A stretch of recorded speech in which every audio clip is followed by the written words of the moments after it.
Yes, everyone's present. All right, I apologize for the delays. Appreciate everybody's patience. This being the appointed time and place and seeing a quorum present, I'll go ahead and call this meeting of the Public Works Commission to order. Are all members present? Yes, all members are present. All right, thank you. And our first item as a call to order is comments and suggestions from citizens present. Are there any citizens present in the room who would like to address the commission at this time?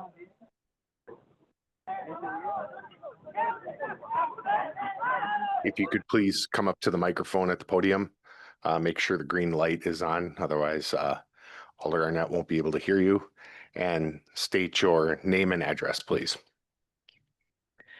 My name is Marianne Whelan. I live at 1612 Lakeside Terrace in Watertown. And I wanted to, I've been coming to the meetings with a group of Lake Victoria property owners since August of 2023. And we've been requesting that the city might add into the budget some assistance in treating Lake Victoria due to the weeds, weed control and algae. Due to some of the runoff that we see being flushed in from the pipes, sewage. Since for the last 30 years, I've been a homeowner on there, and I could honestly say I've been billing my neighbors for private treatment through Solitude Lake Management, and we've exceeded our cost of over $84,000 to keep the Lake Victoria, the aesthetics of living on the lake. And it's also used by the community as well, because it's direct on the other side of Hayden Pond. So our request tonight was to kind of enter into a public-private relationship with the city, where we're not saying that we don't want to pay for any of the treatment, but we were hoping for assistance. I just received our last treatment bill. The pond was treated, and it's $3,472, which has risen price annually by about $200, including DNR permits for the. So, tonight, again, we're kind of hoping that we might come to some agreement, because this topic has reached your agendas since August of 2023.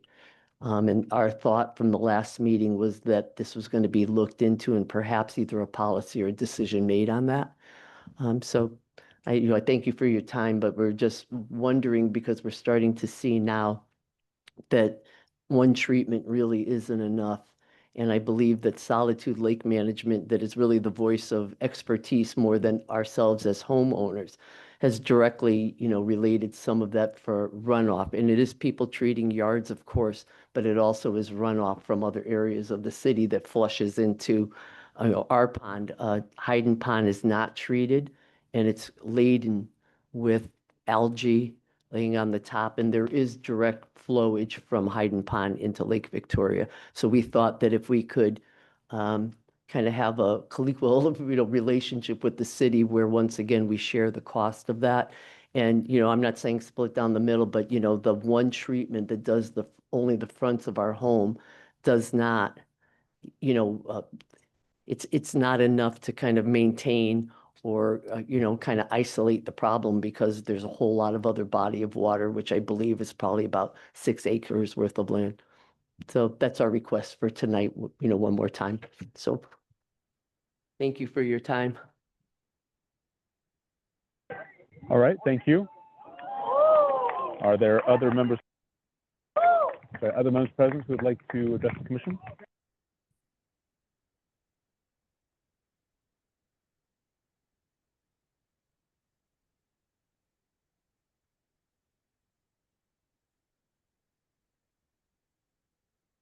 It does not appear so. All right, if there are no others, then we will move on to our action items for this evening. The first of which is to review and approve the minutes from July 22nd.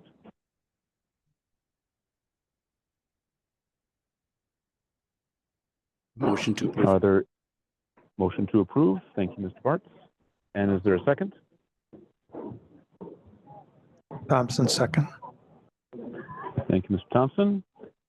Comments or questions on the motion? All those in favor signify by saying aye. Aye. Opposed? And the motion carries unanimously. Thank you. Our next item is item A, review and take possible action, aquatic plant management policy for city-owned properties. And I will turn this over to Mr. Byer. Thank you.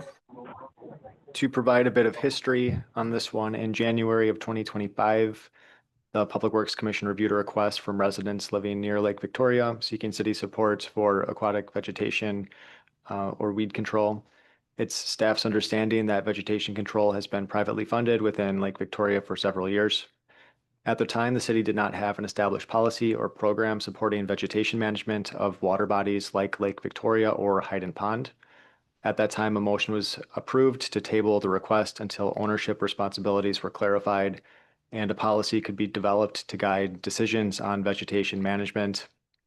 The city attorney confirmed that Lake Victoria is a waterway of the state of Wisconsin, meaning the state retains ownership and regulatory authority over the water body. This ownership clarification was shared with the commission following the January meeting. Per the commission's directive, staff developed a draft aquatic plant management standard operating procedure, or SOP, for city-owned properties, which is scheduled for an initial commission review tonight. The draft SOP reflects current practices performed by the city, which limits vegetation management to specific areas tied to city-owned stormwater management infrastructure, public access points, and city-owned shorelines. Routine maintenance here focuses on emergent vegetation adjacent to city ditches and swales, around inlets, outlets, stormwater best management practices or BMPs, and occasionally along city-owned shorelines and parks and other public areas. This draft policy was created with our Park and Rec Director, Christine Buttress, who's on the line, Stacy Winkleman, our Operations Manager, Maureen McBroom, and Nathan Williams, who are with us this evening. Importantly, in-water aquatic vegetation management, like weed harvesting or herbicide application, is not currently performed by the city and is not included as part of routine operations in the draft SOP. Additionally, city staff does not have certifications needed in applying aquatic herbicides, and this work would need to be contracted. The request from residents appears to go above and beyond existing practices, seeking repeated aquatic vegetation maintenance within the water body itself, a practice that would represent a significant expansion of the city's role in water body management currently. If the commission wishes to consider this expanded role, several items must be considered or resolved, including funding and administrative mechanism. Aquatic vegetation management would require an identified funding source. Adjacent property owners could potentially contribute to the cost, and any cost sharing or invoicing structure would and should need to be clearly defined. If the city were to manage or contribute funding to aquatic vegetation management activities, efforts would likely need to conform to the city's purchasing policies. The formation of a lake district or similar special purpose district may provide a viable mechanism for managing and funding such activities, though this would require further legal analysis. The second item to consider is permitting and regulatory compliance. The Wisconsin Department of Natural Resources requires permits for most aquatic vegetation management practices, including mechanical harvesting and chemical treatments.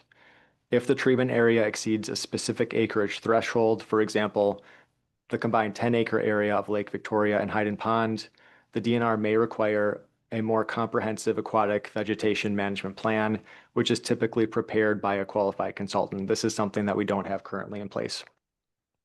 Additionally, regulatory oversight applies through the Wisconsin Department of Agriculture, Trade, and Consumer Protection, or DATCP, for chemical applications and through the city fire department if burning is to be proposed. The third item to be considered is implementation responsibility.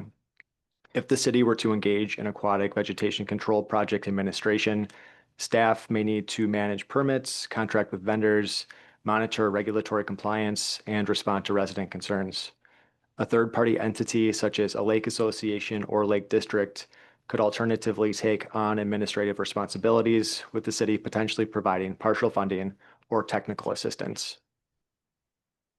The fourth item to consider would be precedent. Expanding the city's involvement in aquatic vegetation management for Lake Victoria could prompt similar requests for other water bodies in the city, like Hayden Pond, Silver Creek, or the Rock River. Approving this request may establish a precedent for city-led aquatic vegetation management on other state or privately owned water bodies. Committing resources to this type of maintenance may redirect funding or staff time away from other public works department or park department priorities. So after all of that, our recommendation and next step, at this stage, no action is being requested on the Lake Victoria request. Instead, staff is seeking commission feedback on the draft aquatic plant management SOP and a determination on whether the commission desires to pursue policy expansion that could support recurring in water aquatic vegetation management for Lake Victoria or other water bodies. If there is interest in exploring this path further, the recommendations are listed in the packet and include referring the matter to legal counsel for input on lake district formation or intergovernmental agreements, investigating potential funding mechanisms and cost sharing models, consulting with the DNR on permitting requirements and thresholds, and then coordinating with residents to gauge support and interest in assuming administrative responsibilities through an association or a similar structure. As far as the financial impact, at present, the city does not allocate funding for in-water aquatic vegetation management on state-owned or non-city-owned water bodies, including Lake Victoria.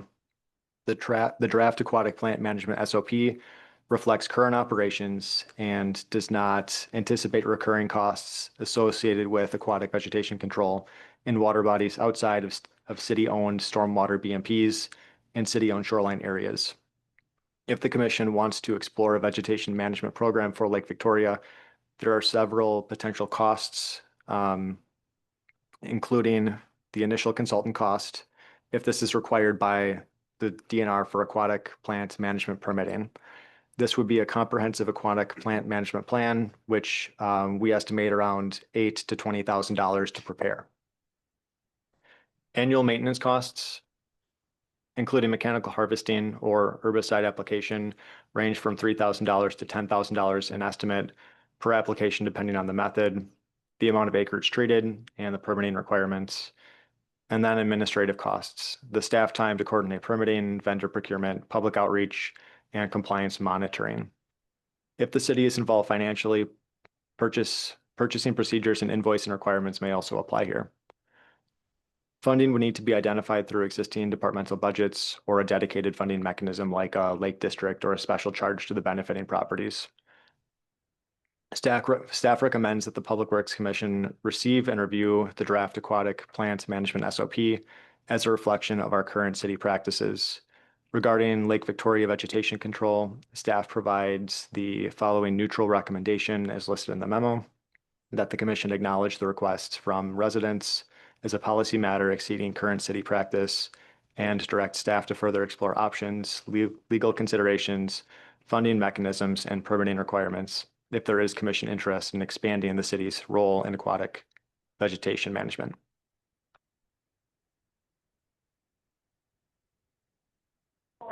Thank you. Commission members would like to address first.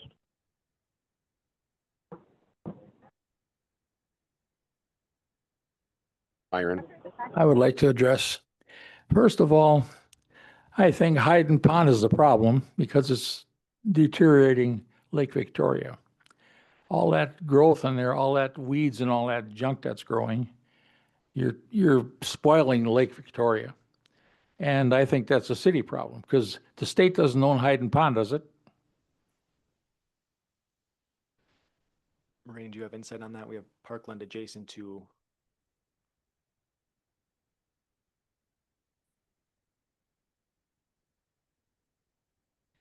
Yeah, it's our understanding that the land adjacent to Hayden Pond is owned by the city, but the actual land under the water body itself, is a state entity.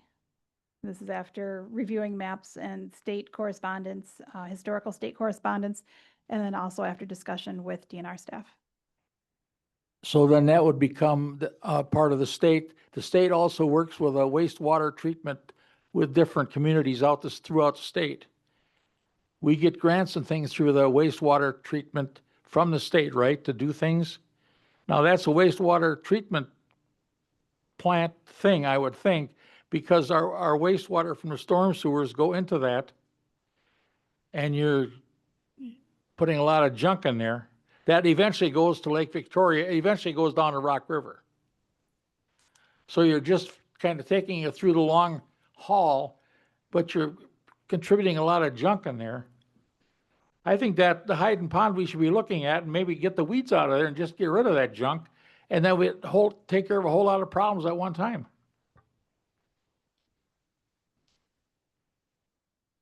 If I may, just one clarification on the types of water, wastewater and stormwater. We're using, we want to be careful because wastewater is what we flush down our toilets and goes down our drains. Stormwater is what is runoff from creeks, streets into the catch basins. So it's a very different thing. We don't want to give the impression that we have wastewater getting into these. No, I'm ponds, sorry, because but that- I meant stormwater. I'm I sorry. know, I just wanted to clarify for the behalf of this meeting, we didn't want to give that impression because that's not what's happening.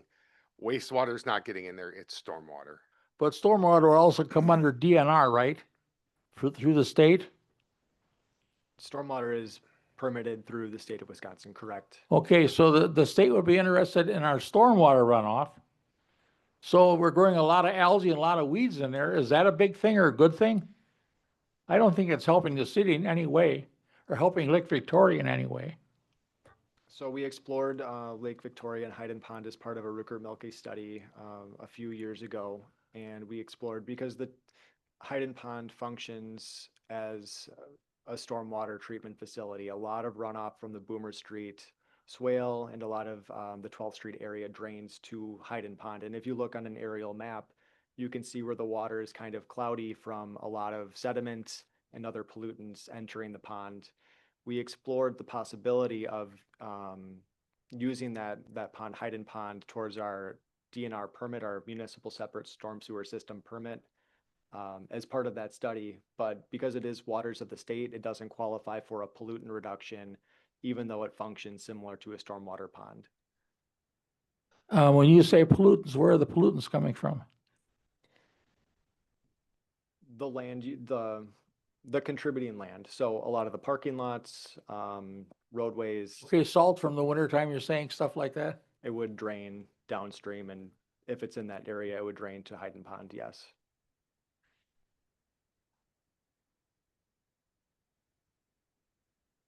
Maureen, do you want to add anything there?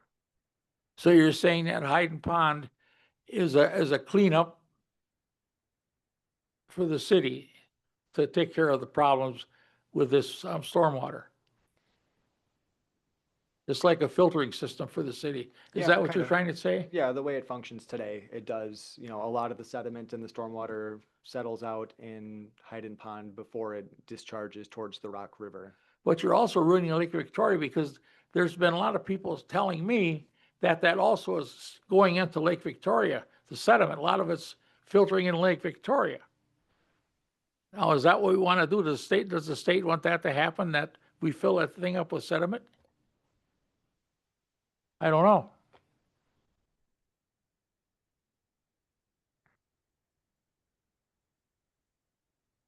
All right, thank you. Who else would like to, the commission members? Mulder Blanky, I want to follow up on the sediment issue because we do have this Rupert-Milke study in front of us. So in going through this, I noticed that there's a section in here on dredging alternatives, and it mentions that there's approximately 1.5 feet of relatively soft silt at the bottom of Hayden Pond and approximately 2 feet at the bottom of Lake Victoria. This correlates to an estimated 12,600 and 14,600 cubic yards of sediment for Hayden Pond and Lake Victoria, respectively. Further into the section on dredging, it mentions the costs and that they can be expected to range between $50 and $100 per cubic yard. I'm going to assume that since this study came in 2018, 17 years ago, that the cost is $100. Sorry, 7 years ago. never do math live. I'm going to assume that that cost is at the $100 end at this point, not the $50 end. So budgeting for removal from just Lake Victoria would be $1,460,000 to dredge that lake. However, the question I have is, part of the issue is the sediment, from what I understand, is blocking the springs. There are springs in that lake. Is it possible to do selective dredging where we would simply work around those springs to open those up, causing more movement? You know, when water is moving, it tends to remain in a better condition. Is it possible to do some selective dredging where we open up those springs to provide some relief? I understand you probably don't have that answer handy right now, but I think it's something worth looking into, because the SOP, I think, is a great start, and that will help us address going forward. However, we've gotten to this point now, and I understand our city attorney looked into this. This is, by definition, state-owned land. State-owned waterway. However, because the city has runoff going into Hayden Pond, we're using that as a treatment facility, as stated. I think we bear some responsibility. And at the very least, we need to look into some other options to provide relief. And I think one of the things we definitely need to do is whatever we can, whether we get our Mr. Pennerman and Mr. Jagler involved to help leverage something at the state level, especially with the DNR, to see if we can get some relief from the state to help address the issue that is existing. So that, like I said, the SOP, I think, is a great policy going forward. Unfortunately, we didn't have this policy in place for the last 15 years. And we're looking back at a problem that has built up over time. And I think we need to look at a way to provide relief cost effectively, because a $1.4 million dredging, I mean, imagine the screams we'd hear about our streets. We wouldn't fix a single street for 2 years if we did that. So we need to find a balance, find a way to provide some relief that's cost effective. Thank you. Thank you. Other commission members? If Mr. Blanky would make that a motion, I would second that.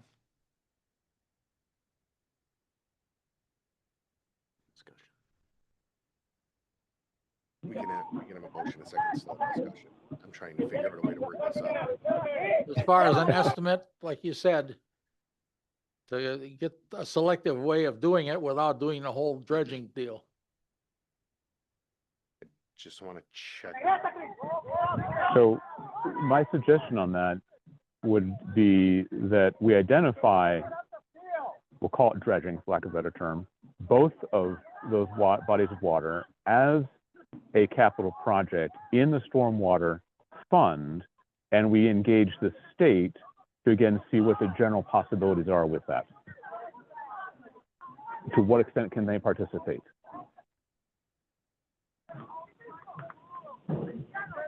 That sounded close But to a motion.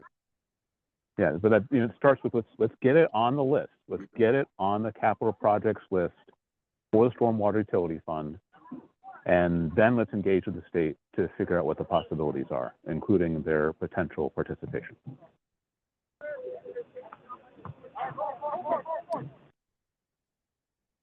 Are you making that motion then, or would you like me to? So Because I'll allow others to make that motion. I will make that motion that we Okay. include this on the capital project budget for stormwater, and instruct city staff to engage the state to see what involvement they can have. And I will also second that. All right, there's a motion and a second.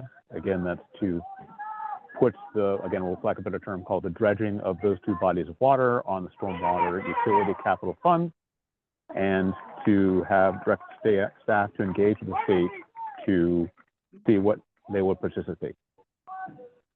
Comments or questions on the motion? I still would like to make a few comments, Mr. Chair. Absolutely, please. Dan Bartz. So anyway, before we get started here, I just want to acknowledge the work that the Public Works has done here, or Andrew, I'm not sure who actually authored the aquatic plant management policy, but I think it's well done and I think it should be approved. The other portion, something that was discussed briefly, was the formation of a potential lake district. And I did do a little research on the Lake District, and I think it's pretty easy to find and understand, just try to understand what that involved. And one of the elements of setting up a Lake District is the ability to assess or levy property taxes especially for the properties impacted. So I'd like to see, from what I'm understanding, that the cities could offer assistance there. So I would like to see that potentially looked at, and potentially even the local residents would consider that. It gives them some governing capabilities for those bodies of water, and there are other benefits. It's going to takes a little bit of work to set up and to administer, but I think in the long run, that might also provide some of the answers, or could provide some of the answers that you're looking for. Thank you, Mr. Barnes. And appreciating, I'd like to come back to that topic, but first address the motion at hand with regard to putting the dredging of those two bodies of water on the capital projects list and engaging with the state. Any other comments or questions on that motion?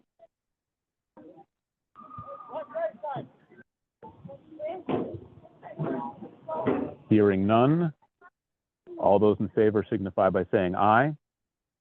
Aye. Opposed? Motion carries unanimously.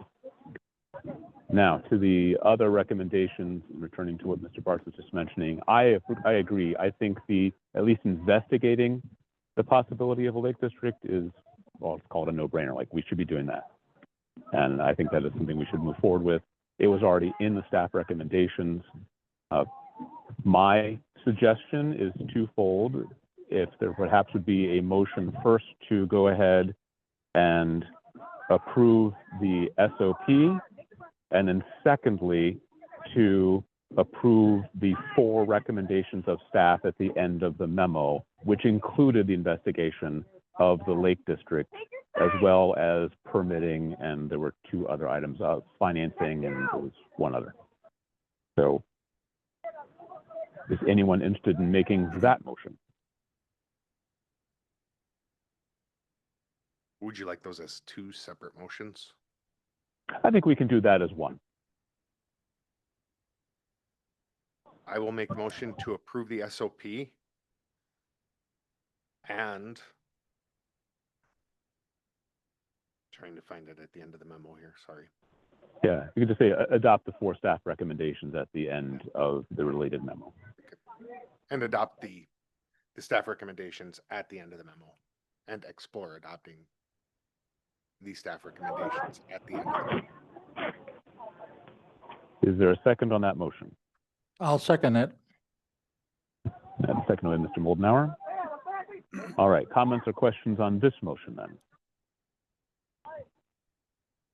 So from here, Pete Thompson, from here, the SOP would be codified somehow in city ordinance? Or is it just going to be a policy written like this? We envisioned this as a policy. Okay. And Dan, thanks for the words on this. Christine authored this, and then we kind of worked together to refine it to the version that you're seeing tonight, but we envisioned it as a policy. it's well done. I'm not against it by any means, just wondering what the next step would be. To follow up on that, so would the policy then need to go to council after this? Or is the vote here As a policy, sufficient? we should forward it to council. Okay, thank you. Okay, so we can draft a resolution, include the policy, and bring that to council moving forward.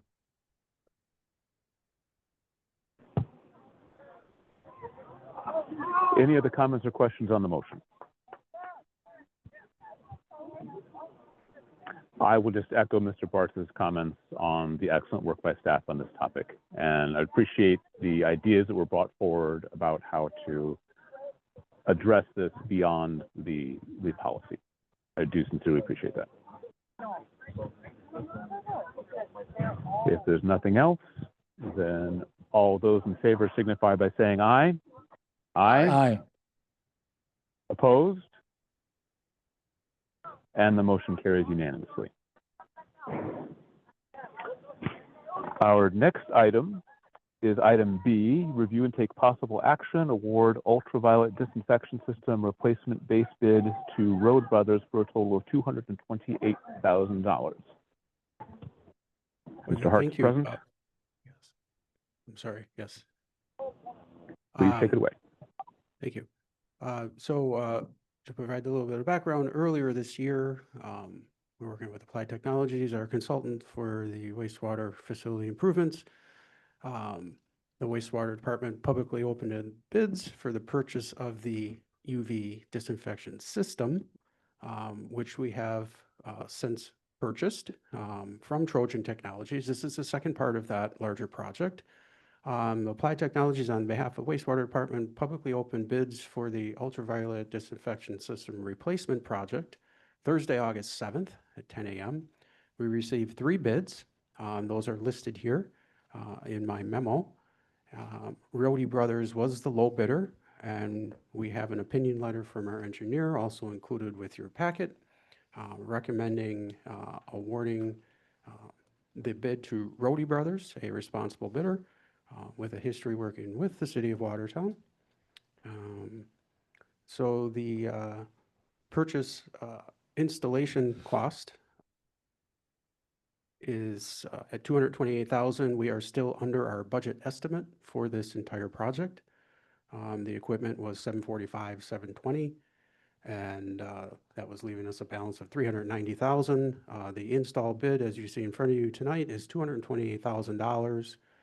For a total project cost of $973,720, leaving us a balance of $162,280 as a contingency as we move forward with this project. My recommendation is to award the ultraviolet disinfection system replacement base bid to Rohde Brothers for $228,000.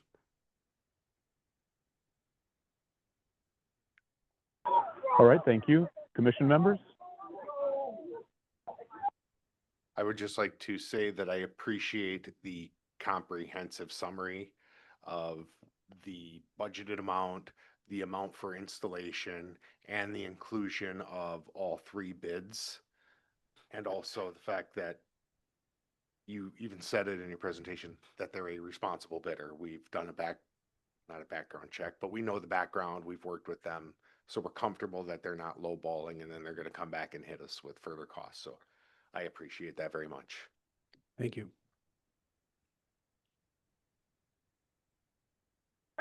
Thank you. Any other commission members? Otherwise, I'll entertain a motion to recommend this to council. I would so move. Moved by Mr. Moldenauer. Is there a second? Second by Mr. Bartz. Comments or questions on the motion? Hearing none, all those in favor signify by saying aye.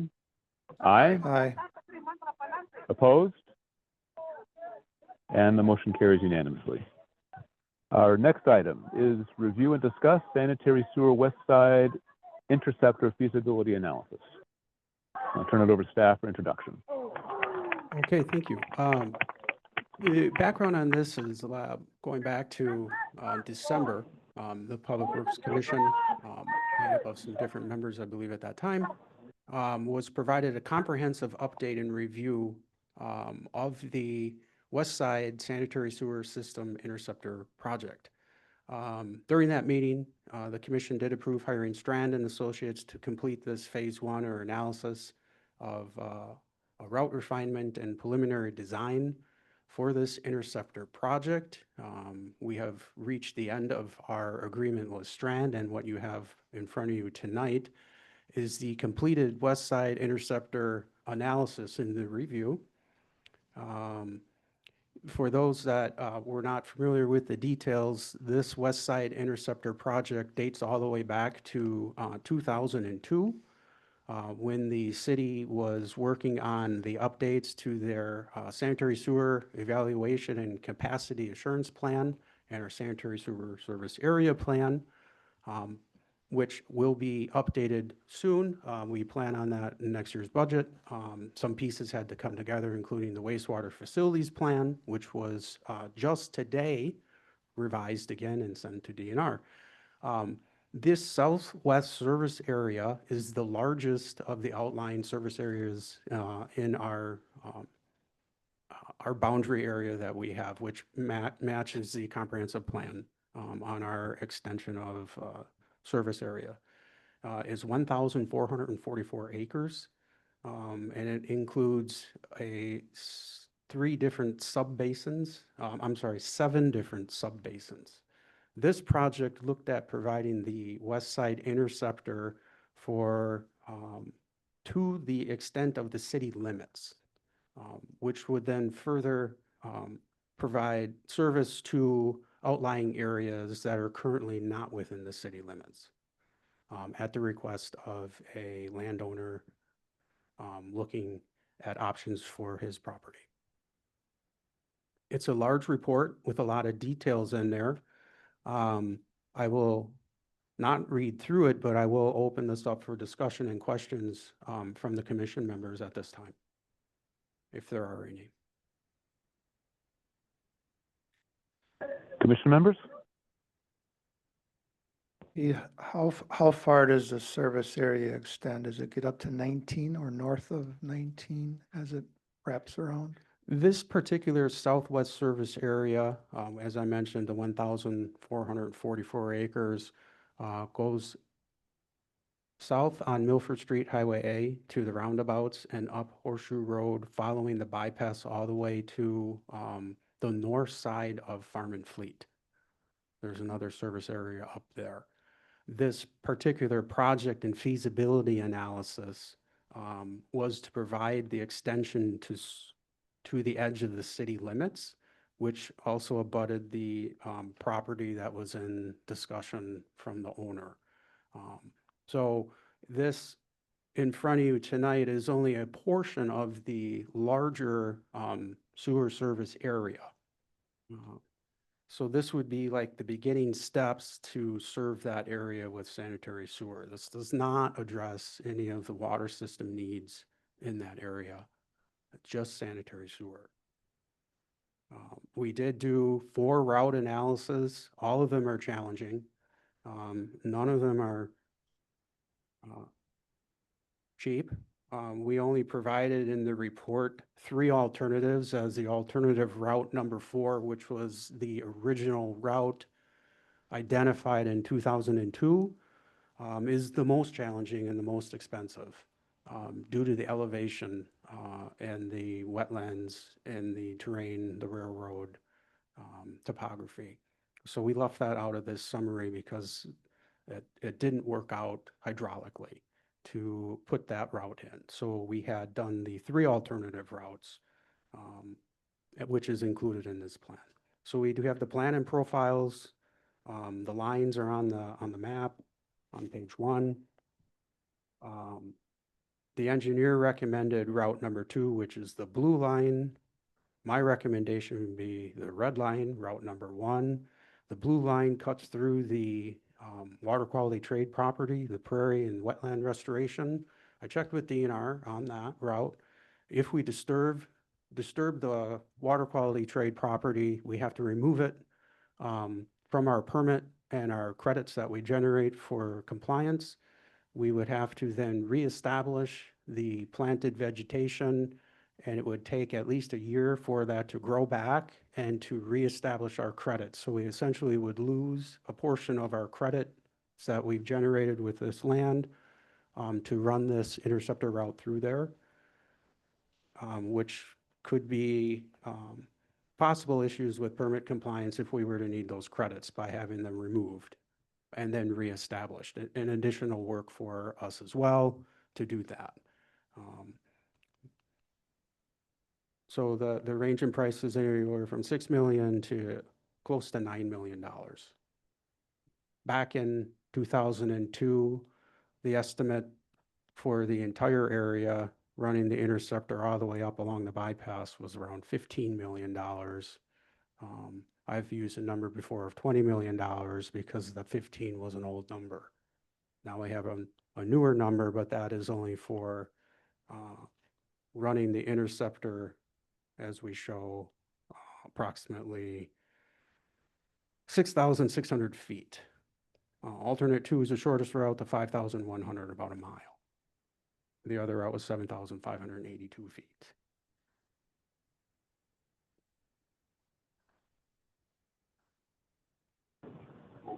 Other commission members?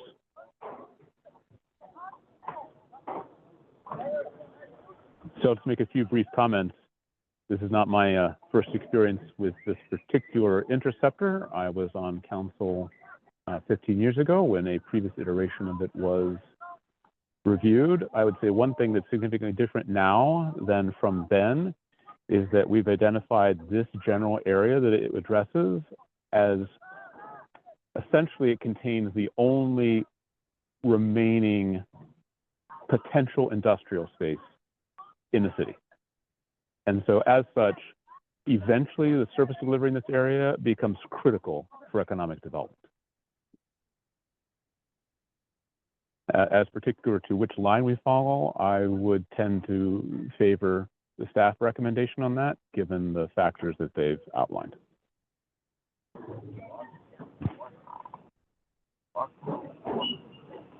Again, this is just a discussion item this evening, so we're not looking for any particular action. Any other comments or questions about this item? I just have one question. You mentioned that alternative 2, we would lose some of our credits for wetland. And I know I'm putting you on the spot, but do you have the financial impact of what that would be? We paid close to, we got, I would say around $300,000 based on what we paid to put the prairie in place the first time around, which is now we're in our 4th year of growth. We've had our first burn earlier this year, which was part of the management plan of the property. So using those numbers, 300, not accounting for inflation or anything, we did work with Ducks Unlimited instead of a consultant on that project and saved well over $1 million by doing it that way. So we did a pretty good job finding our contractor and going directly through Ducks Unlimited, who helped us with that project. So I would think we could do that again. It wouldn't be the entire property, although this is a deep sewer. There would be significant disturbance in the area. So the reason I ask is I just wanted to have some idea of what the difference between alternative 2, which is significantly cheaper, over $1.5 million cheaper, and the next alternative, which is one of, it's $7.5 million, but $300,000 doesn't even come close to bridging the gap between those two. So thank you. You're welcome.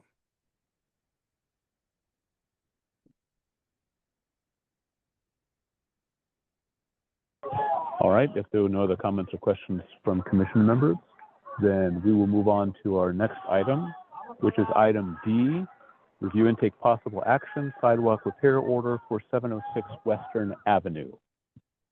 Do I hear a motion?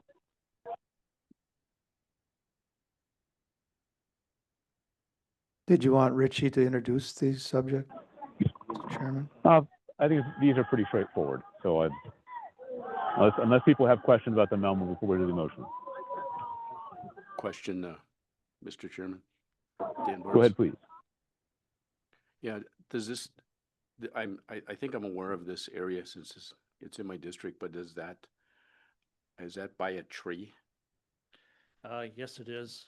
And then if approved, this would get referred to the city forester on his recommendation for either root removal or tree removal. Okay, thank you. All right. To approve Do I the- hear a motion? Dan Bartz, I'll make a motion to approve. Moved by Mr. Bartz. Is there a second? Thompson, second. And second. Comments or questions on the motion? Hearing none, all those in favor signify by saying aye.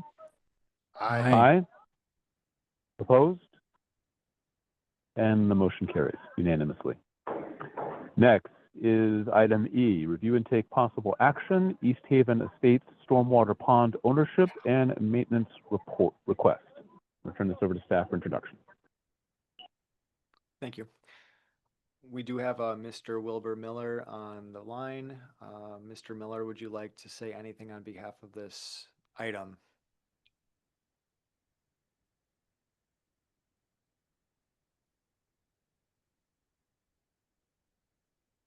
Wilbur, I think you're muted right now if you are trying to talk. I can try to unmute.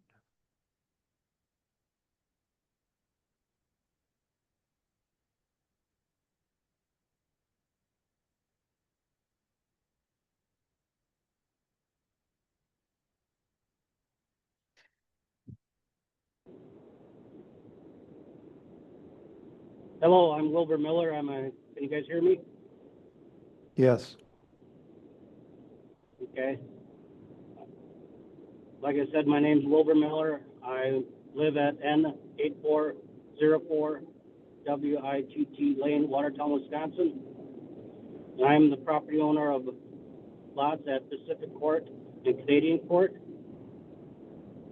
I just found out about this in the recent months that the city is requesting the pond to be cleaned up. And from my understanding, this was developed in 2000 by a developer. And I purchased the lots in 2015, which wasn't disclosed any of this information that this was needed by the owners of the lots. I think there's 27 lots in East Haven subdivision. Those lot owners are residential, mostly residential. And a lot of the water that runs from them, the whole East Haven subdivision. And I don't think it's my responsibility to take care of the city's or the East Haven water runoffs.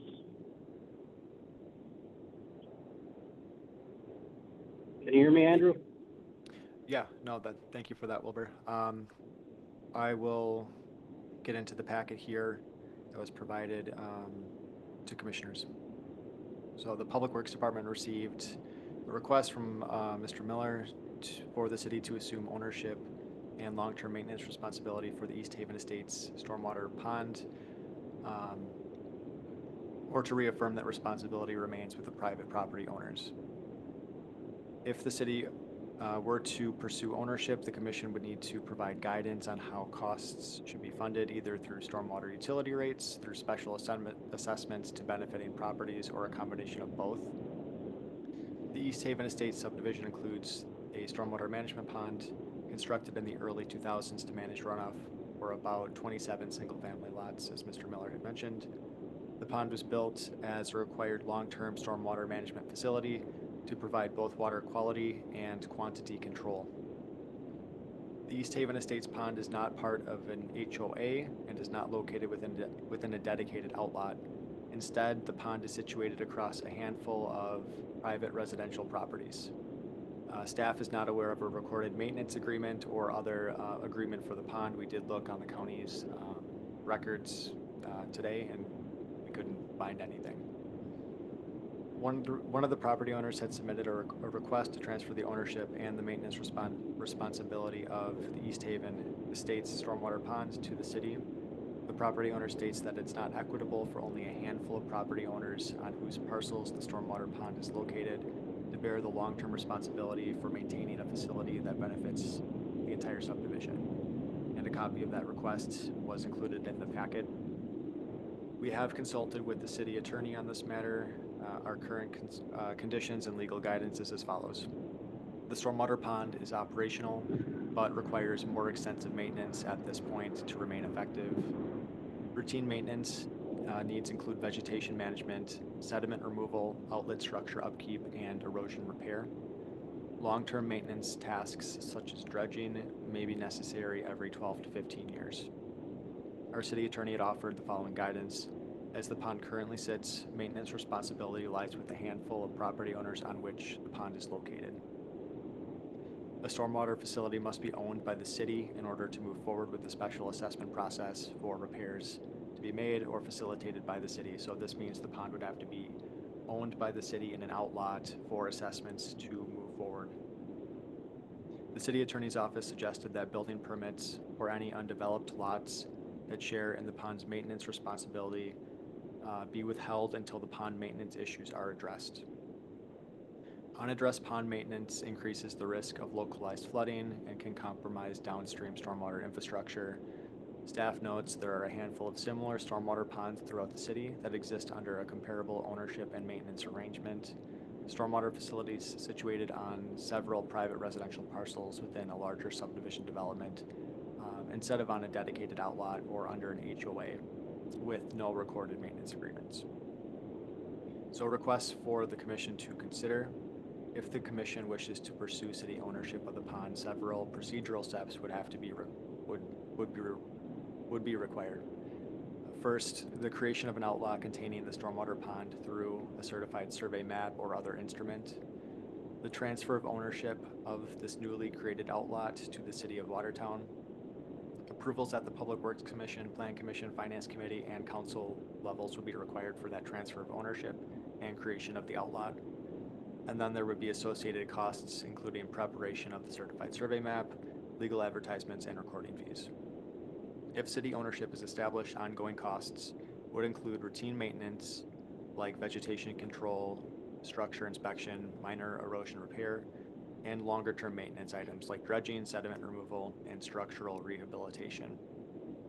To note, there are currently 35 city-owned and 70 privately owned stormwater BMPs in the city. Routine maintenance is needed every few years, with more extensive maintenance and repairs like dredging occurring every 10 to 25 years. The DNR MS4 permit requirements and inspections assist in determining when maintenance is needed to ensure the BMPs function as designed during rain events. So budget goals with this one, when maintained, it maintains a safe and healthy community with an eye towards future needs and trends. The financial impacts are noted in your memo, but to summarize, the initial costs would include the CSM, creation for that outlot, your legal ads, recording fees, and transfer documents, and then staff time. There'd be ongoing routine maintenance, longer-term maintenance, and then funding options here, which could include a stormwater utility rate adjustment to spread the cost for pond maintenance across all utility customers citywide. There could be special assessment options for charging benefiting properties within the East Haven Estates subdivision. This would be creation of a special assessment district for this work, or a hybrid approach, funding routine costs through utility rates while major capital expenses are specially assessed. If the pond remains in private ownership, the above cost would continue to be the responsibility of the affected property owners. In this scenario, the city's financial impact would be limited to administrative oversight, legal review, and enforcement actions related to compliance. So really tonight we're seeking direction from the commission regarding whether the city should assume ownership or pursue ownership rather of this pond, or continue to hold the affected property owners responsible, consistent with the city attorney's legal guidance. To consider here, if the commission supports city ownership, staff recommends initiating the process of creating an outlot and transferring ownership with associated costs accounted for by either adjusting stormwater rates, or funding major repairs through special assessments to benefiting properties in the subdivision. If the commission does not support city ownership, staff recommends reaffirming that the responsibility remains with private property owners, that a maintenance agreement be drafted, signed, and recorded by all affected property owners, and that no building permits be issued for undeveloped lots until adequate pond maintenance is addressed per the city attorney's office.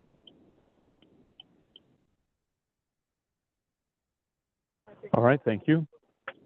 Questions or comments from commission members?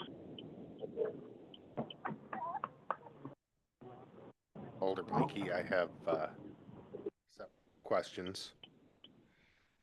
My first question is simply on a special assessment. It's my understanding that a special assessment would only be collected upon a transfer of that property. Is that correct? That's correct. That's our understanding. So using that as a funding mechanism isn't really viable, because if someone never sells the property, there's never any money from that special assessment to perform said maintenance. The next item is, of course, with these private ponds, I'm just curious, there's 70 of them in the city. I know of one in Hep Heights in particular that does have an HOA set up for that maintenance.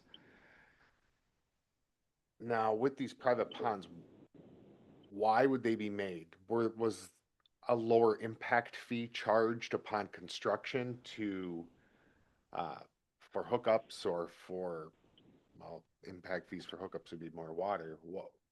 What is the purpose of having a private pond? Sure. So it goes back to, and Breen, I'm going to do my best here. Feel free to jump in. It goes back to the city's ordinance requirements and DNR requirements for stormwater volume and pollutant control. So to control flooding and to control pollutants from property runoff from the site. So that's kind of the driver on why the pond is constructed. As far as public versus private ownership, we've seen it both ways. There are some that are in subdivisions that are publicly owned. There are some that are privately owned. I would say the pendulum is kind of tilted towards private ownership in recent years for subdivisions, where the subdivider will do a fractional ownership or create an HOA to ensure that pond is maintained going forward. So was there any difference in cost? I guess that's what I'm looking at, is we have city-owned ponds that we maintain, but there's also these private ponds, and which the maintenance falls upon the private owner. Was there any financial benefit to the developer and the owner of the properties that drain into the private ponds for maintaining that as a private pond rather than as a city-owned public pond?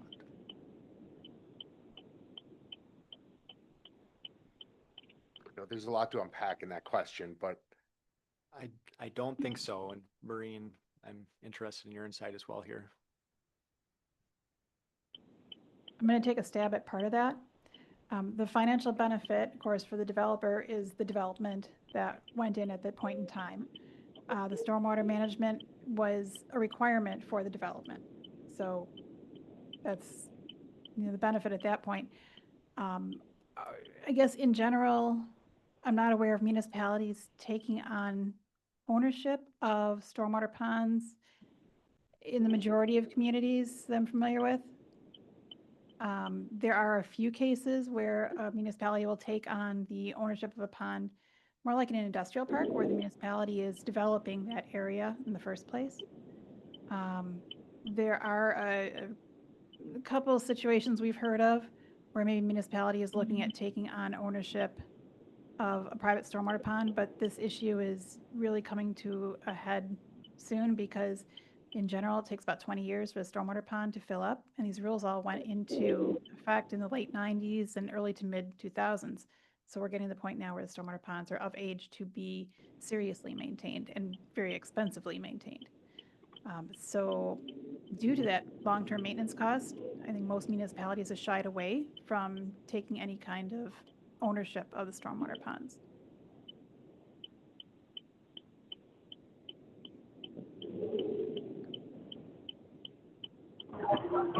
Other comments or questions from commission members? Yeah, Dan Bartz, I do have a follow-up question to Alderman Blanky's comments and questions. Regarding the special assessment, would there be any roadblocks to the city that would prevent us from moving forward with that? I think the Would there be? biggest would be the creation of the outlot. This pond is located across 3 parcels. The property owners have indicated support for creation of an outlot. But conceptually, if this is approved to move forward, transferring to city ownership, there are a lot of steps in the process to actually transfer the land. And the first would be kind of cutting off the pond, creating that outlot, and then the city taking ownership. Once we have ownership, as I understand it, assessment is then an option. But only once that outlet's created and the city owns it. We would have to go through the special assessment process as kind of dictated by statute. But I think the actual creation and transfer of the land would be the biggest hurdle in specially assessing here.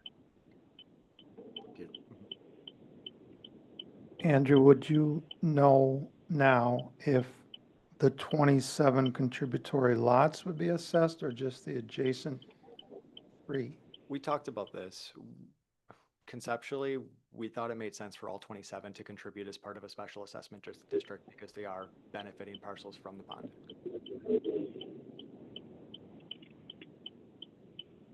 In general, I just see the hurdle of some kind of access easement across some parcels to get to the city-owned outlot.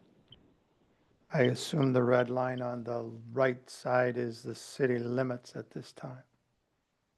That's correct. So to get to the pond with maintenance equipment and dredging, and there would be an easement through possible, probable, already developed parcels. Correct. There are some existing easements. We don't know if those are adequate for the equipment that the city currently owns and operates to make it down into the pond. It is set a bit lower than the street. That was something we talked about too, and needing additional easements if this were to move forward. We also had comments from a private contractor who was on site during one of the meetings we had out there, and a similar comment was made, was that the existing easements may not be sufficient to get access.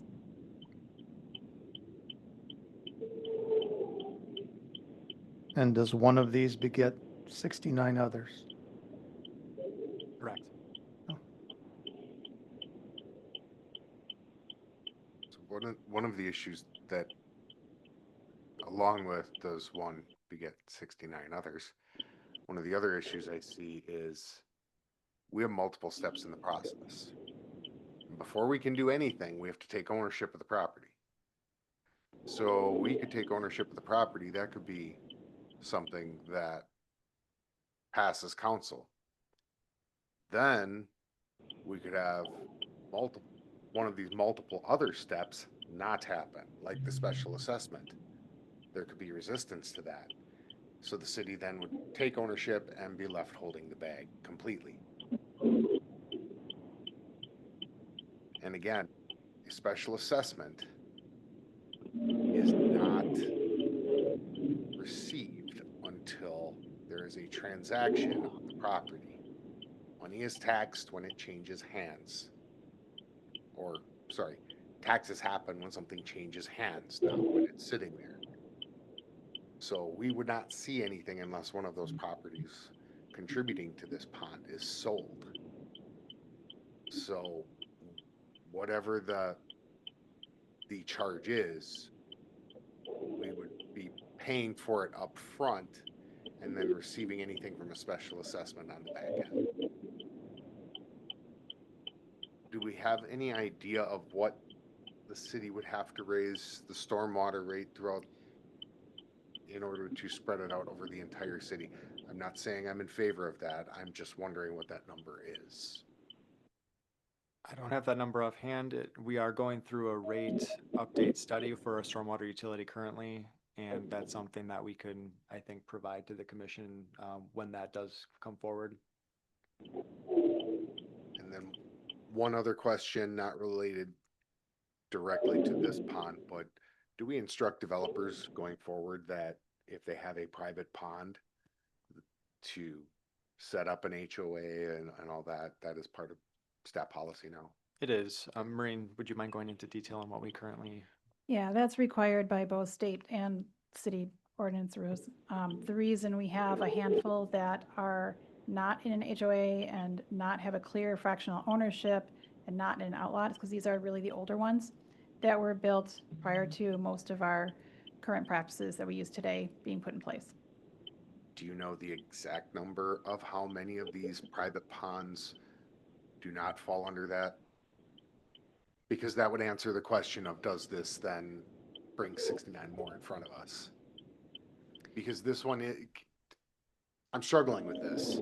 This is different than what we're dealing with the rest of the private ponds.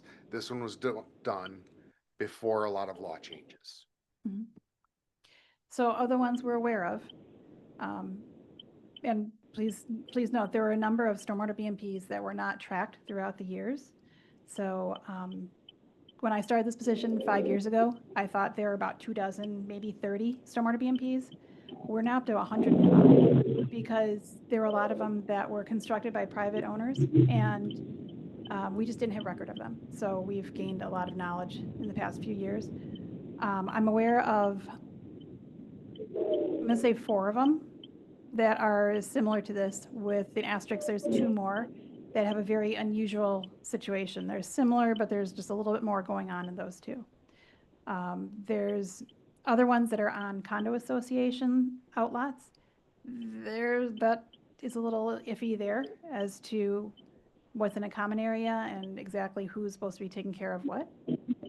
So I would say there's probably another 3 or 4 or 5 of those. There are many that are on commercial, industrial, retail lots, and the ownership is very clear. The other ones that are residential, they're in outlots. I think you mentioned Hep Heights. Other ones like that, the ownership is usually clear. There's either a maintenance agreement or there's a fractional ownership. It's in an outlot typically owned by an entity. So really, I'm down to about ballparking 6 to 10 of them maybe that are questionable. There's another 3 that are very similar to the situation we're talking about tonight. That's a much more manageable number to wrap my head around than 70. Andrew, did I get those?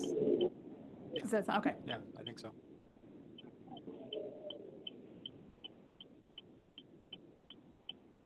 Would the transfer to the city and then long-term maintenance by the city or part of the stormwater utility gain us anything in our MS or our stormwater treatment credits or requirements? Or are these so small they wouldn't gain us much? It's a good question. Currently, we take credit for this pond under our modeling through our permit. We do this. We do currently as a private pond. However, if we don't have maintenance occurring for it, that's when we would not be allowed to take credit for it. Because we can only take credit for city-owned BMPs or private BMPs that we're ensuring are being maintained. And if we did take credit for this one because it appeared it's stormwater pond and it appeared that there was history to it and it appeared that it was built to meet our ordinances and it appeared that it is supposed to be maintained. So it is lumped in with the other 104. And if we don't take credit for this one, we pull it out of the mix, I believe we have to make up for that somewhere else because we've already claimed that amount of TSS and phosphorus control. Do we have a ballpark of what the special assessment would be? So the numbers we've gotten for dredging, which is the big expense, ranges from $50,000 to $100,000. I think this one fell in the ballpark around 60 comes to mind. That's more of the capital. The routine maintenance is going to be $3,000 to $5,000, just vegetation management every couple of years. So let's just say 60,000, 27 homes, that's a special assessment of $2,222.23 per home. So I mean, that's a lot of money on a home sale transaction. Again, Over the course of 20 years, though. Right, they dredge it once every 20 years.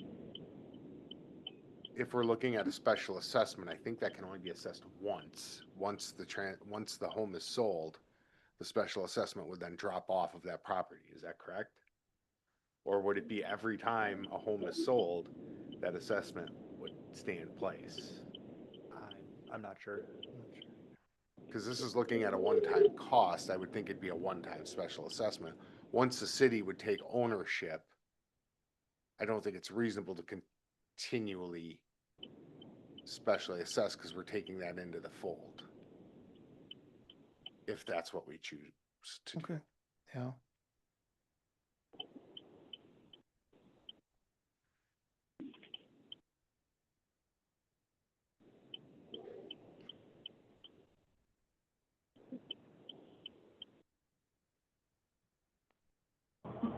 All right. Is there any interest at this time in taking a motion? Or do you wish to do some other action, refer it back to staff for further, because you need more information? Is that addressed to me? I'm Wilbur Miller. Sorry, I was speaking to the commission members. Okay, thank you.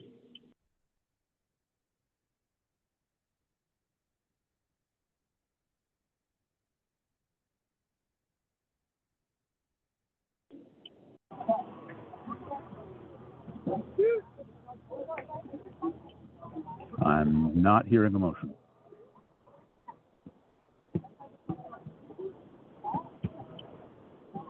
I think I need some more information at this point. I need to know more about what a special assessment would look like. And I would also need to know more about any type of funding mechanism for maintaining this pond by the city.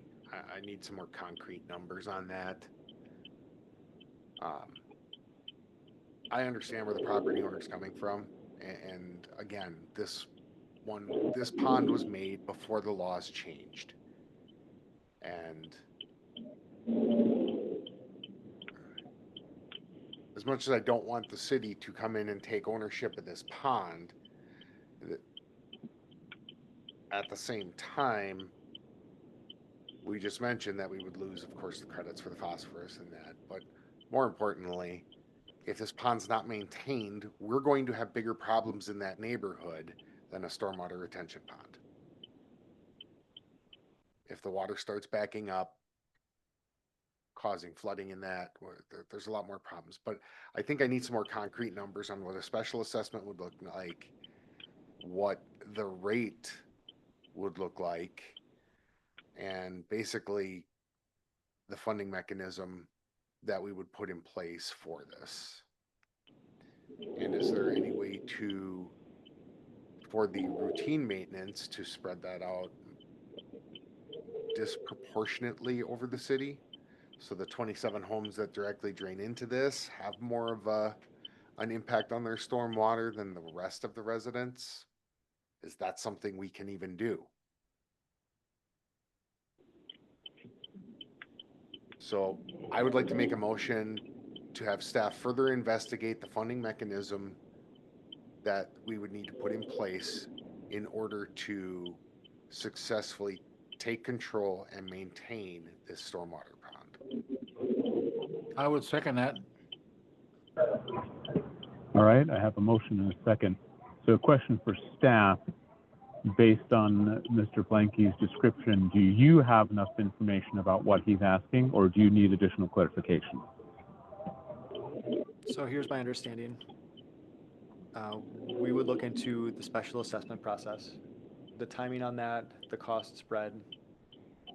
We'd also look into the rate structure to see what kind of an increase we'd be looking at on a residential bill if this BMP maintenance were to be included in the bulk rates across all payers. would you like that further broken down by a more of a neighborhood specific approach for the rate? Or is that getting too in the weeds?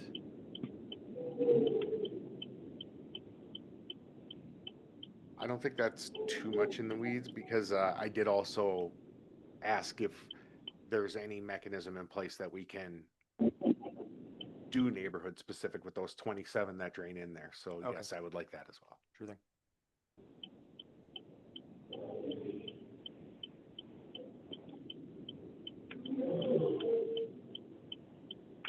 I think we're clear. And then All right. possibly just a layout of the outlot and possible access easement locations, or what's already an easement for any of the pipes that are draining into this. I'm sure it's not all overland drainage. Correct.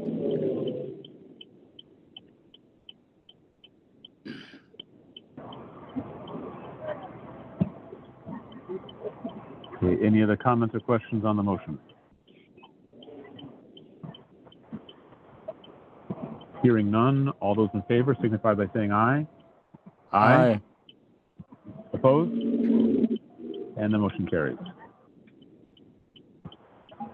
Our next item is item F, review and take possible action, change order number 1 to bituminous surfacing contract number 6-25 with Wolf Paving. And I'll introduce the staff, please.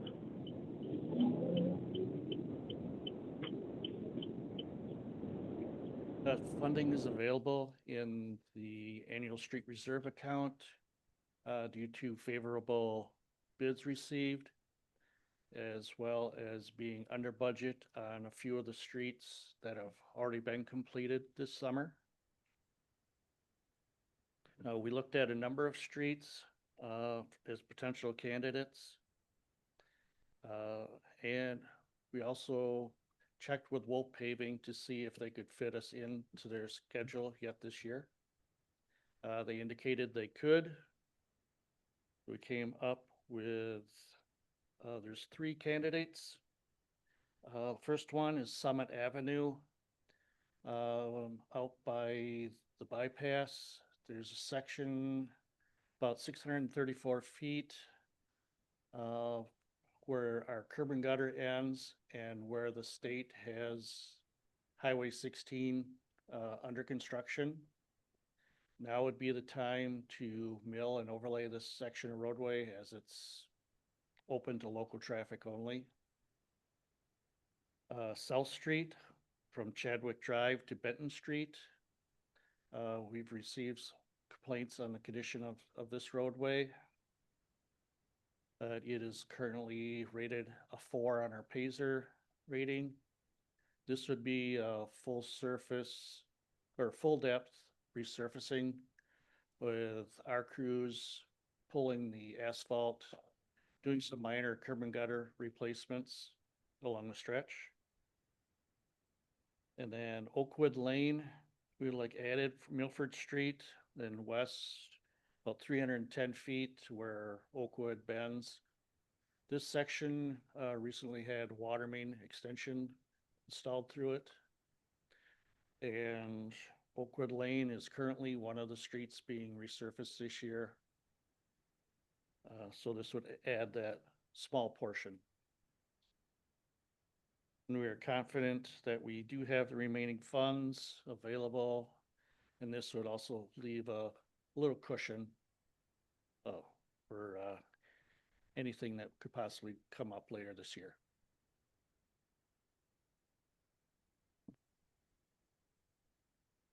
I'd make a motion right, to thank you. accept the change order number 1 or by up to $155,000 with Wolf Paving.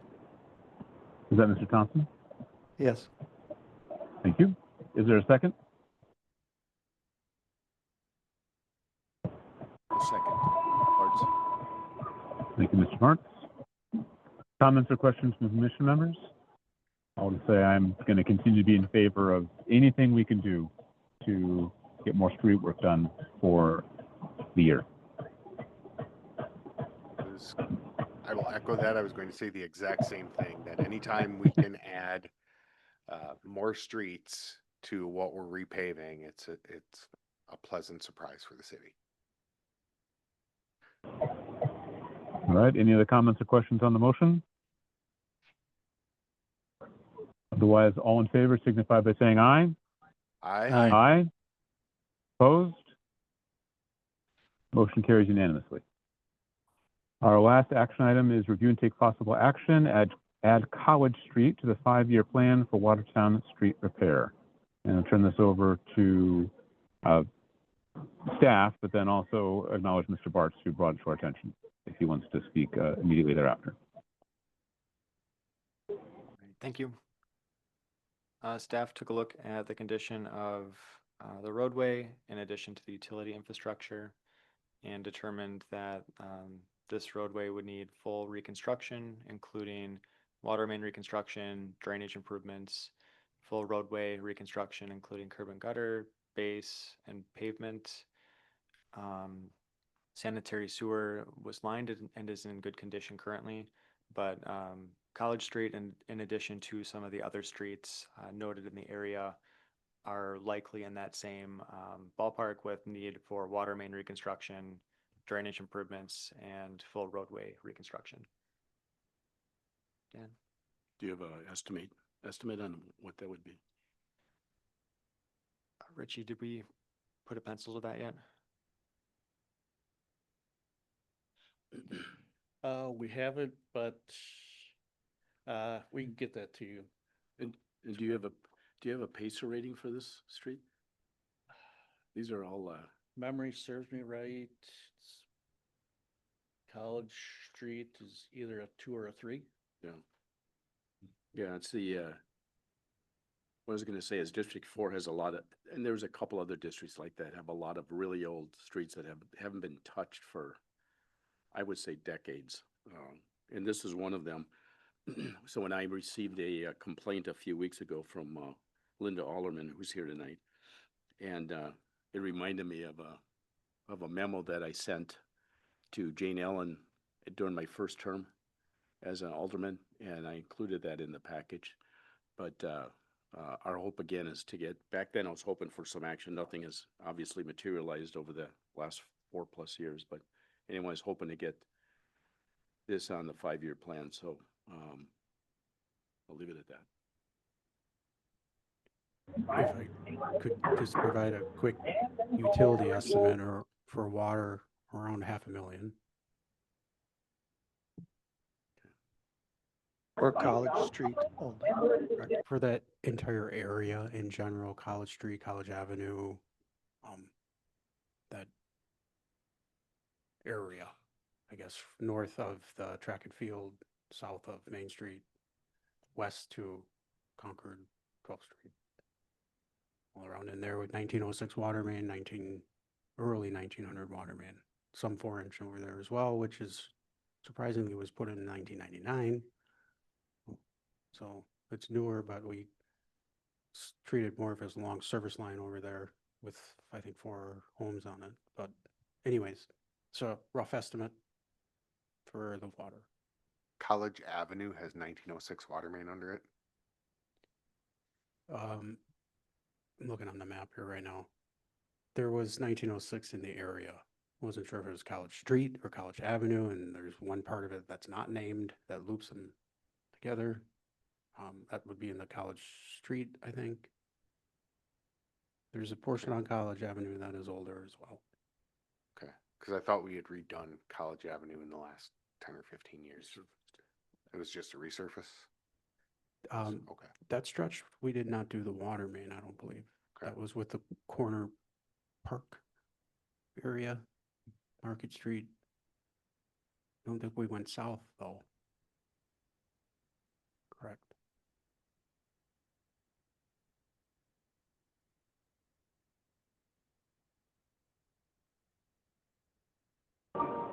Other commission members?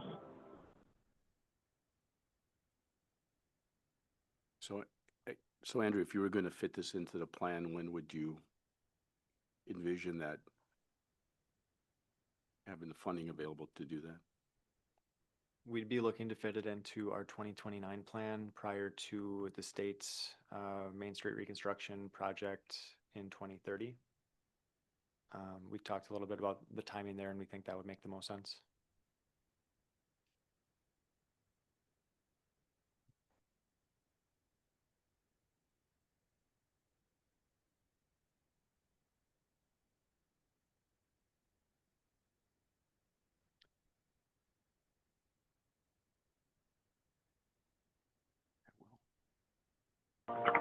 All right, speaking for myself, I think that this is a classic example of an issue we're facing overall with our city streets, in that recognizing we have very aged infrastructure underneath the streets, the fact of the matter is the funding for replacing the infrastructure underneath is the limiting factor. And if we have streets that end up waiting 15, 20, 25 years more to get work done because we don't have the money to replace the pipes underneath them,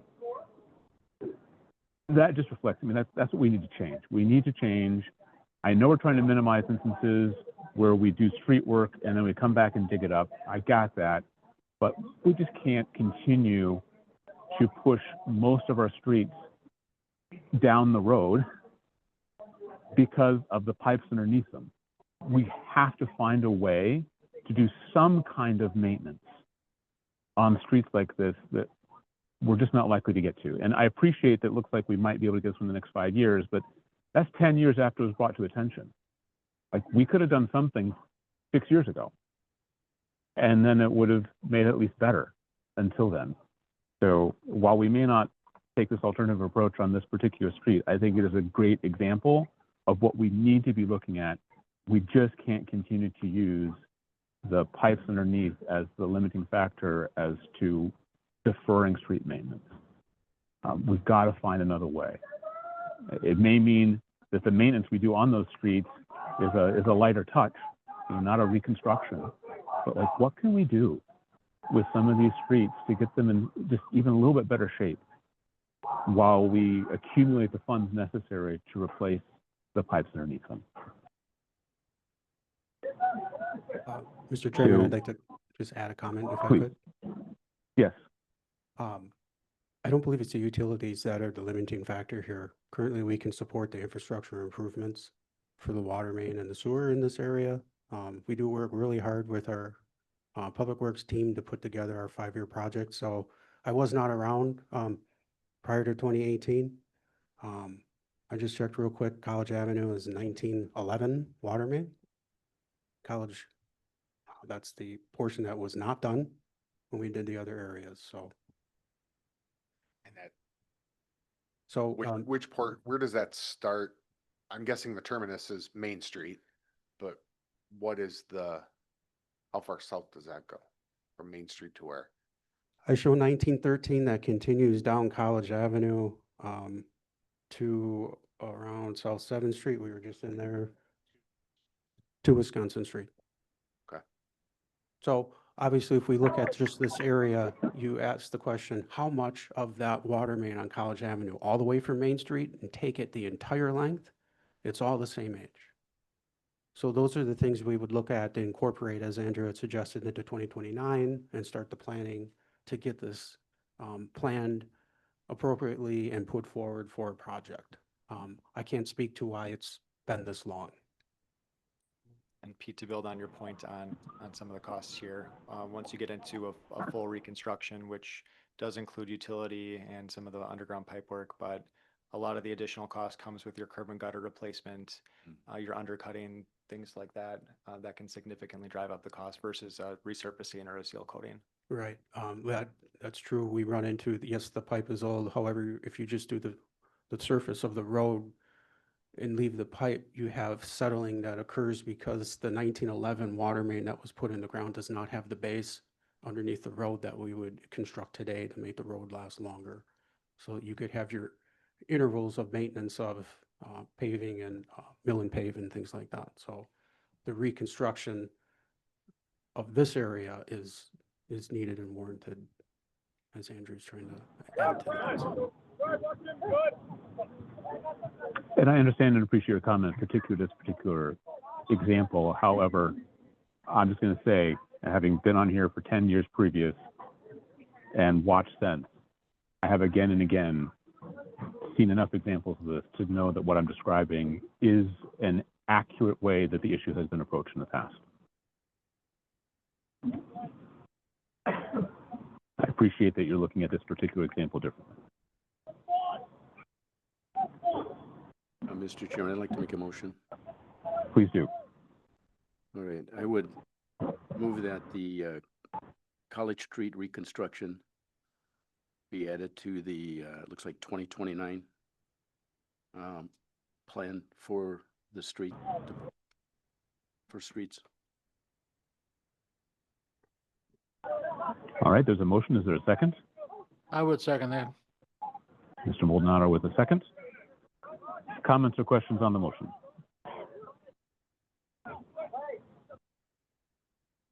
Hearing none. All those in favor signify by saying aye. Aye. Aye. Opposed? And the motion carries unanimously. We have no other action items before us for this evening, so I will entertain a motion to adjourn. So moved. Moved by Mr. Blanky. Is there a second? Second. Listen to the game. Moved and seconded. I'll just say before we do this, I again appreciate everyone's patience with working with me as I was online here today, and it was very helpful to me. All those in favor of the motion to adjourn signify by saying aye. Aye. Aye. Opposed? We stand adjourned at 7:08. Thank you.